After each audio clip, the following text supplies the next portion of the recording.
Hello guys, welcome back to my channel. तो finally मैं करवा चौथ के लिए रेडी हो चुकी हूँ और मैंने पहना था साड़ी, बट साड़ी को मैंने अलग स्टाइल में वेयर किया था।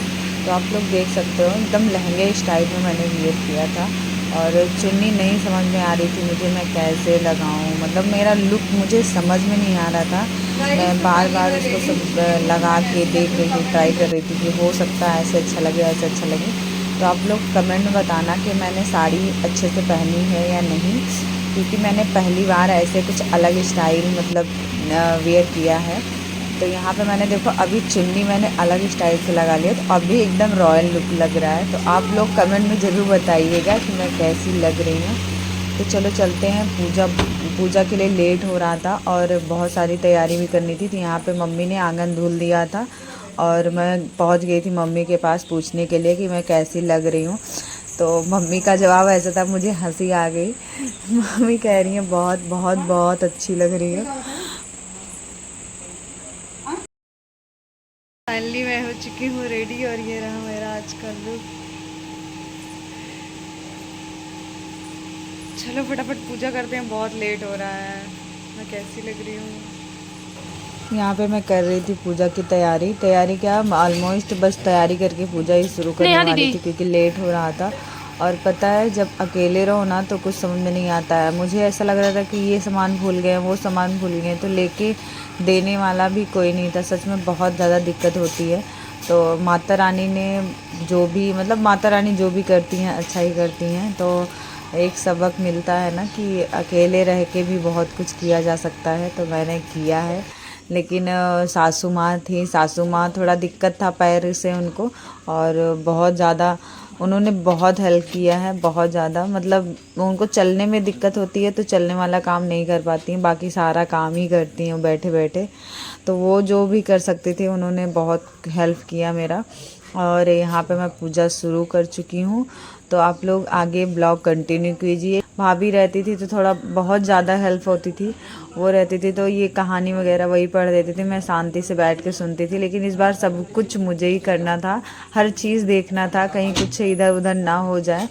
बस माता रानी की कृपा है।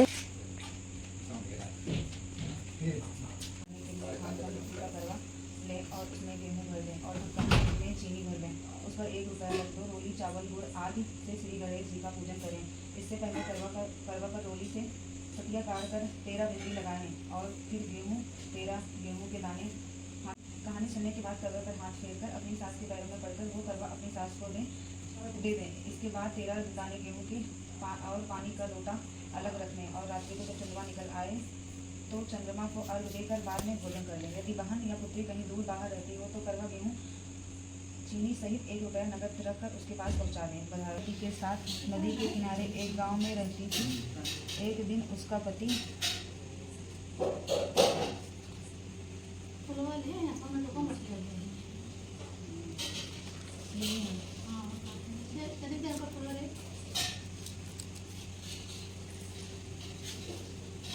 उसका पैर पकड़ लिया। तब वह मनुष्य करवा करवा करके अपनी पत्नी को चिल्ला चिल्ला कर पुकारने लगा। अपने पति की आवाज़ को सुनकर उसकी प्रतिव्रता स्त्री करवा भागी हुई चली आई और उस प्रतिव्रता ने आते ही मगर को कच्चे सूत के धागे से बांध दिया। मगर को बांधकर वह अपने प्रतिव्रता धर्म के बल से यमलोक में पहुँच कर यमराज से बोली। मगर को यमलोक को पठा दिया और उसके पति को दीर्घायु होने का आशीर्वाद दिया। उसी दिन से यह करवा चौथ मनाई जाती है और व्रत रखा जाता है। हे करवा माता, जैसे तुमने अपने पति की रक्षा की ऐसे ही सबके पतियों की रक्षा करना।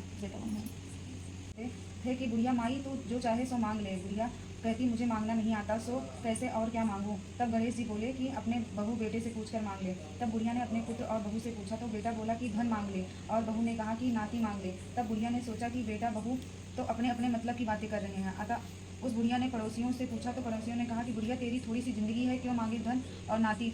करवा माता की कहानी हो चुकी थी और यहाँ पे मैं करवा फेर रही थी। तो जब 2-4 लोग साथ में पूजा करते हैं तो ये ज़्यादा इजी रहता है। अकेले पूजा करने में बहुत सारी दिक्कतें होती हैं।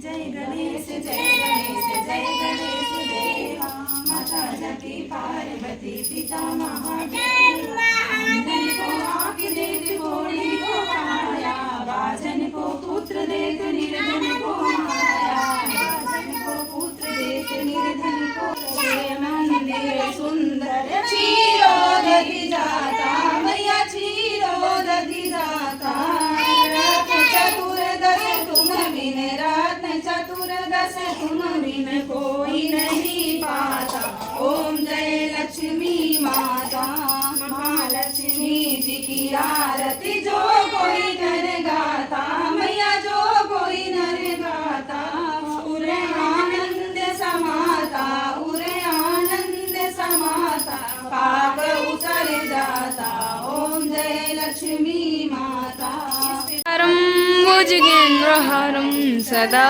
विशन्तं भवं भवानी सहितं नमामि